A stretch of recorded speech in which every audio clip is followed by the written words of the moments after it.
New from K-Tel Records, 22 explosive hits.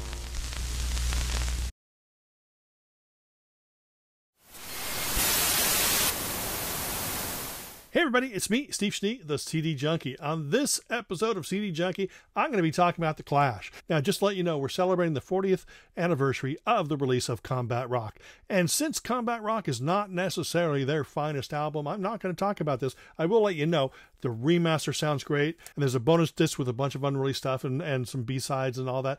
Definitely worth your while. Definitely check it out. You can get it on vinyl and you can get it on CD. This is the 2 CD version, and there are the bonus tracks listed right there. If you want to pause that, I don't know if you can read that at all. Instead, what I'm going to do is I'm going to give you my thoughts on their original singles. I was buying them as they came out, and once they were compiled into this box set, I decided I definitely have to have that. Now, there are the singles here, and I'm going to briefly go through them, and I'll tell you what my thoughts were when I originally bought them. Now, what I want to point out first off is like the Jam CD singles box set, you know, they have like standard labels and stuff, but the Clash, here is the first single, White Riot, by the way, came out in 1977. They actually reproduced the label and they press it on a black CD. So you're getting like a little single there. Now, on some of these singles, especially the later ones, what they did is if the single had a different B-side in Spain, or if the single had a different mix of something in Holland, they would put those on there too. So most of these singles have 2 or 3 tracks on them. Some of them have up to 5, 6, 7, or 8. Anyway, I got into The Clash in early 1978, so I missed the first couple singles, such as White Riot, and this is just a great blast. This has a B-side called 1977, which is not on the album. A lot of the B-sides on the singles I'm talking about now were released on the Black Market Clash compilation, which essentially just compiled all their B-sides, and that stands alone as a great album. This version of White Riot is the one that eventually ended up on the American version of their debut album. A little more commercial, a little less abrasive. I like this version better, and 1977 is a cool track. The next single in here was just a free single, and it was like an interview, and there was a Clash instrumental in the background, and then they do a song called Capital Radio on it as well. It's not essential, but it's a great addition to your collection. Next single was a slightly different colored version of the album cover. This was a song called Remote Control, a Mick Jones sung track. Great pop track, but it really wasn't, I think, what people were expecting from The Clash. Everybody wanted that great melodic hooks, but that Joe Strummer growl out there in front. Now, this was released without the band's consent, which was kind of interesting, but it's a great pop song. Almost everything that Mick Jones sang in The Clash was great pop. He was like the pop guy, whereas Joe was more of a pop-you-in-the-face kind of guy. This was a great single, even though The Clash didn't like it. Now, they were so upset that they wrote a new song called Complete Control, which is them losing control of that song and wanting to gain control of their career and, kick everybody's ass. And another great Clash song. B-side of this, City of the Dead, great song. One of their most well-known and finest tracks is Clash City Rockers. I usually don't like a band songs if they're like self-referential, but Clash City Rockers, it gets my vote as one of the greatest Clash tracks. Absolutely amazing. There's the back of it. Jail Guitar Doors was the B-side, another great Mick Jones track, another great track. You can find that on Black Market Clash. One of their best singles ever was when they really started incorporated reggae into an A-side. They'd done it on B-sides and albums, but this is really when they rocked and reggae'd at the same time, and it's called White Man in Hammersmith, Palais. Incredible single. The Prisoner, B-side, another Mick Jones song, another great song, can be found on Black Market Clash. Now, this is a sonic blast. This is the first single off their second album called Give 'Em Enough Rope. Boy, that Topper Headon blast at the beginning sounds like a Tommy gun, and then they just blast into it. It's incredible, incredible. Now, the 1-2 Crush on You B-side, another great Mick Jones B-side, that was sonically nothing like anything that they had done. And in my opinion, that sort of paved the way sonically for like London Calling, which was soon to come. But Tommy Gun, hell of a single, backed with 1-2 Crush on You, undeniably cool. Now, English Civil War, not one of my favorite Clash songs. It is from the album Give 'Em Enough Rope. Thing about it, though, is this single has their version of Toots and the Maytals' Pressure Drop, which is incredible.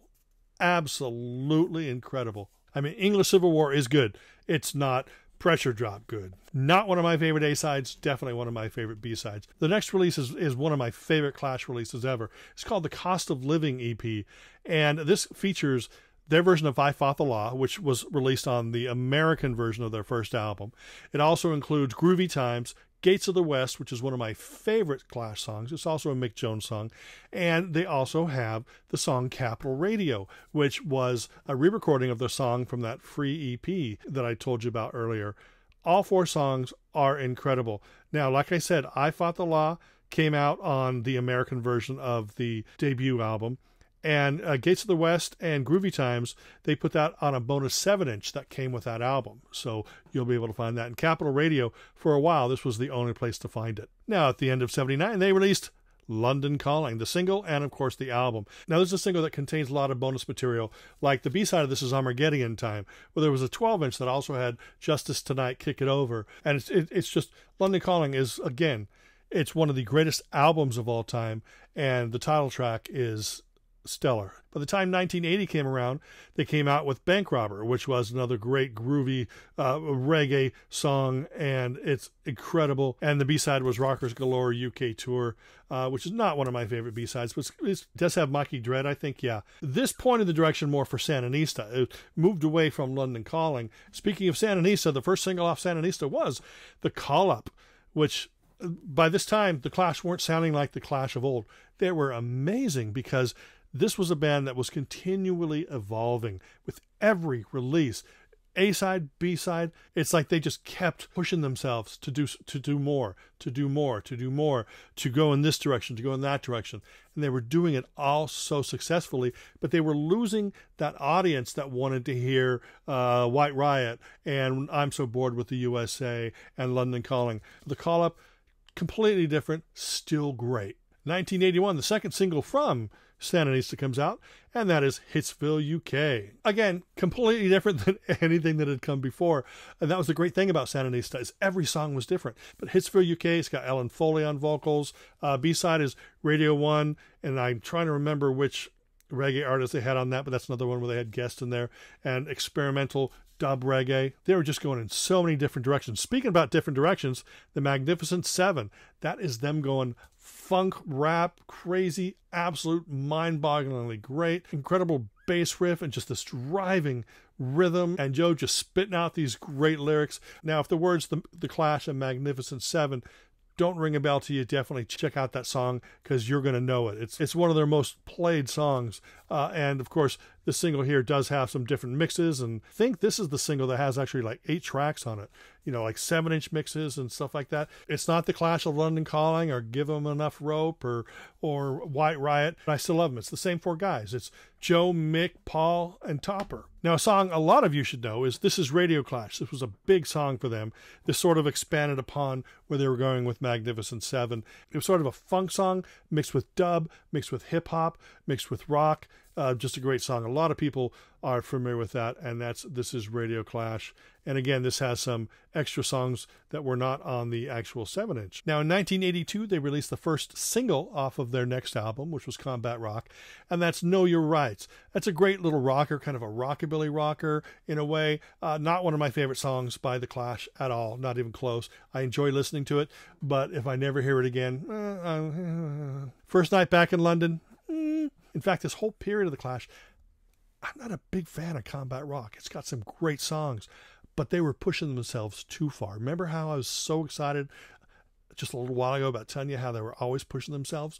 Well, take the worst songs from Sandinista and make an album out of those, and that's Combat Rock. Although there were some great singles, such as Rock the Casbah. Now, the single version of Rock the Casbah, I don't know if you realize this or not, was actually a different mix of the song, and that is featured here along with Long Time Jerk, which is a pretty good song. This is actually when they started sounding dated, because they started sort of adapting themselves to more modern styles. I love what Mick Jones did with Big Otto Dynamite. He was trying to do that with The Clash during this period, and it just didn't work. And I think it's just the mix of the album. I think that if they went back and remixed the album, it would sound far more powerful.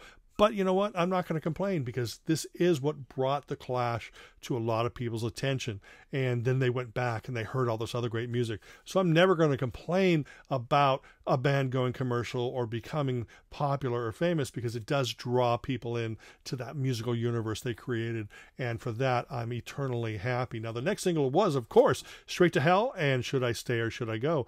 Another great double A-sides. Now, the lyrics of Straight to Hell, I'd say maybe they might not be politically correct nowadays. Should I Stay or Should I Go? One of their most popular songs. Straight ahead rocker, really fun. And then they kicked Topper out, then they kicked Mick Jones out, and they had to sort of reshuffle. They brought in some new people and released their worst album yet, called Cut the Crap. Well, guess what? They should have cut the words cut the and just called the album Crap. But it did have one fantastic song.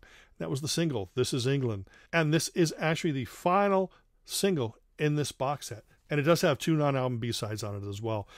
This music is extremely moving to me because I was buying this when it was coming out. And I remember when it was new and it was exciting. And, hey, have you heard the new Clash single and all that fun stuff? And buying this stuff new and playing it for my friends was fantastic. Now, I highly recommend this box if you love the idea of getting CD versions of all those great Clash singles. But all these songs are available on the albums, compilations, box sets, etc. And that is it. I appreciate you sitting around and letting me talk about the Clash, sort of traveling down memory lane again and reliving these exciting times when all this stuff was brand new. Remember to like, comment, share, subscribe to ring that bell for future notifications. And until the next time, remember me. I'm Steve Schnee, the CD Junkie.